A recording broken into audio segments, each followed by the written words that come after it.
Salut, să mă prezint, mă numesc Yamil Yamal. Am venit să îți dau maxime Mbappé de la Real. Ai devenit lent, joci și arăți ca o testoasă, fără pase decisive, sprintul slab, ești cel mai Barça. Ai plecat de la Paris, uite au câștigat cupa. Ai devenit ca mic, nu te mai văd nici cu lupa. La 7 ani deja am ajuns un golden boy, iar tu, bă testoasă, poți să mi te joci cu un coi. Dau goluri și pase bune, tot ce fac devine tren. Nu mai pierd timpul cu tine, pa ne vedem pe teren.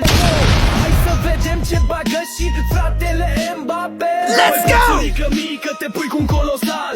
Aici și pe teren îți dau clasă ca Real. E vorba să durezi, eu joc deja de 10 ani. Nu te ambalat prea tare că te lași și fără fani. Am cupa mondială, tu ce-ai Yamil Yamal. Coșuri multe, varicele și un aparat dentar. Ne vedem noi pe teren, hai mai bine lasă ura. Te salut pe portofel, bă, Yamil în gura. Am cupa mondială, tu ce-ai Yamil Yamal. Coșuri multe, varicele și un aparat dentar. Ne vedem noi pe teren, hai mai bine lasă ura. Te salut pe portofel, bă, Yamil în gura.